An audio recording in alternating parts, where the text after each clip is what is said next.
Today's lesson, we're beginning a new unit on the Pythagorean Theorem. The Pythagorean Theorem is named after an ancient Greek philosopher about 2,600 years ago, old person, who developed a formula for calculating the sides of triangles. You've probably heard of it before. Pythagorean Theorem, a squared plus b squared equals c squared, and had no idea what that meant. All right, so today we're going to fix that. You're going to have an idea of what that meant. Okay. So before we begin, there's just a few things, a few vocabulary words I'm going to want to go over, or else you're going to get lost in the dust real quick. These are all in your notes, which I hope you've looked at as well. But if you need to, obviously pause, replay, read along, do it. I shall now present my entire screen. Okay. Thank you. I know that I am presenting to everyone. So again, these are under your notes for Pythagorean Theorem. Our first word is hypotenuse, the longest side of a triangle. A triangle has three sides. Obviously, the longest side is the hypotenuse. Legs, the two shorter sides of a triangle. So a triangle has one hypotenuse, two legs. Legs do not have to be the same length. Sum is fancy word for addition. To square a number, this was just a quick reminder. A number multiplied by itself or raised to the power of 2. My example is 5 times 5 is 25. 5 squared is 25. Square root, we got into this a little bit when we were still in the school building, and it got a few people a bit confused. It's square root. A number that multiplied by itself gives you your starting number. So square root deals with two numbers, your starting number and your square root of that number is a number that multiplied by itself gives you your original number. So 25 is my starting number. The square root of 25, which is also this funky little symbol here, kind of like that check mark. Square root of 25 is 5. The reason for that is 5 times 5 equals 25. So my starting number, which is 25, gives me a square root of 5 because 5 is a number that is multiplied by itself to give me my starting number. Square root is the exact opposite of squaring a number. We also have right triangle, a triangle with a 90-degree angle. Pythagorean theorem only works with right triangles. It doesn't work with anything else, but it works with all right triangles. Okay, let's scroll down here for a second. We have our Pythagorean theorem.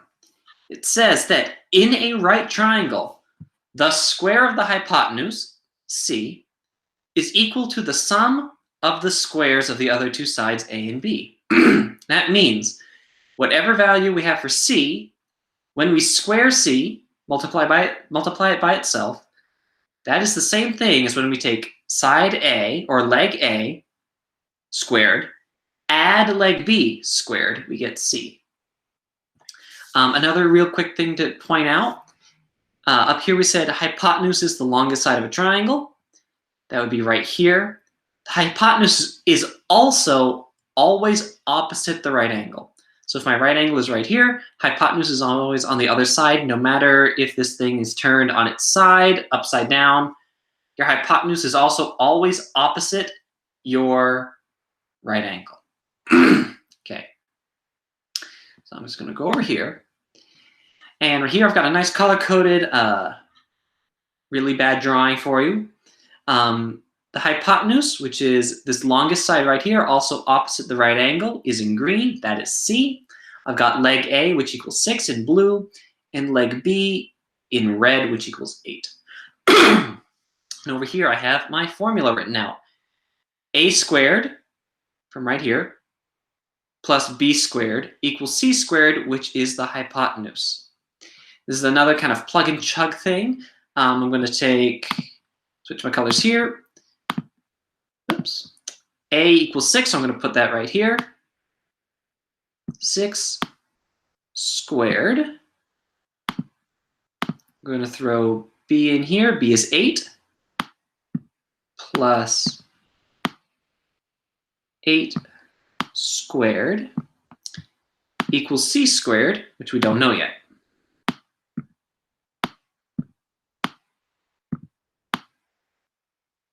All right.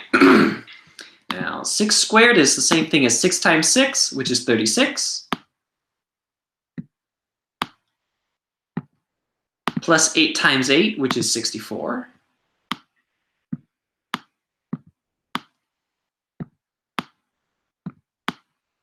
Which equals 100.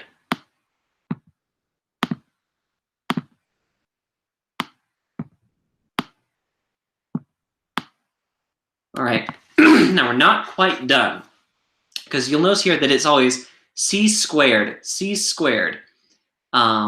So 100 actually equals c squared, not c. To get c by itself, we now have to take the square root of whatever we got.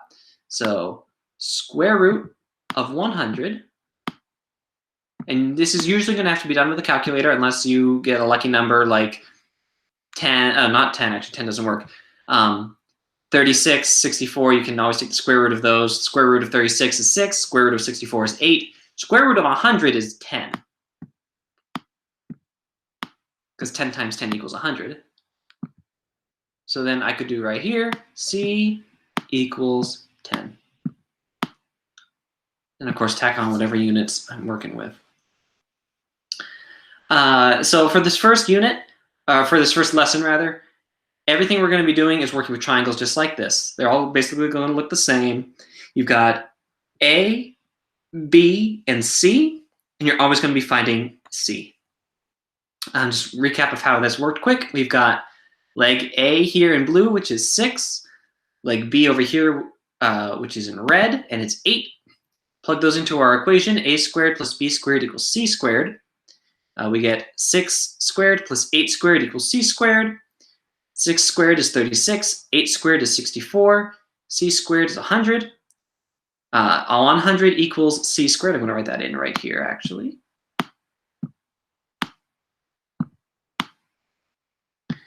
All right. We take the square root of 100, which equals 10. C equals 10. Okay. Next thing we're going to go head on to real quick is kind of a visual representation of how this works. Because you might be thinking like, why is it that when I multiply this length by itself and add it to this length times itself equals this length times itself? Well, let's take a look.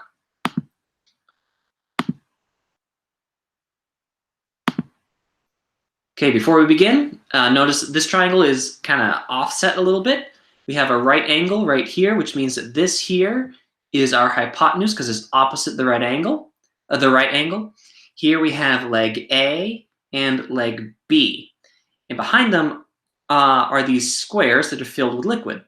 This represents A squared.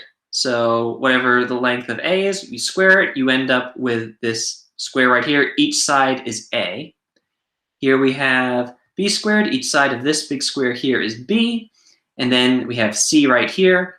Each side of this square here is the same length as C, so this represents C squared. And we're going to watch what happens when this thing gets flipped over.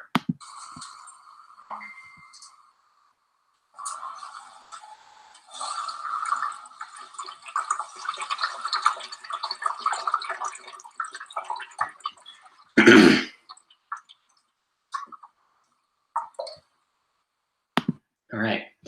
You notice real quick that when these two squares here representing A squared over here on the right, B squared over here on the left are combined, they exactly equal the value of C squared right here, meaning that A squared plus B squared equals C squared down here. And then, of course, you can reverse that if you want.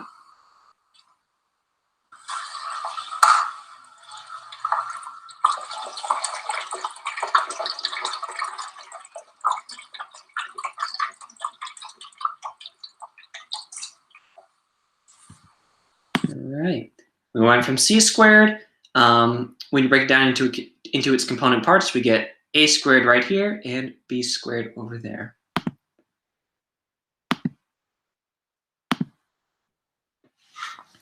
Okay, this is a real quick rundown of basic Pythagorean theorem. It will be getting more complicated over the next couple of weeks.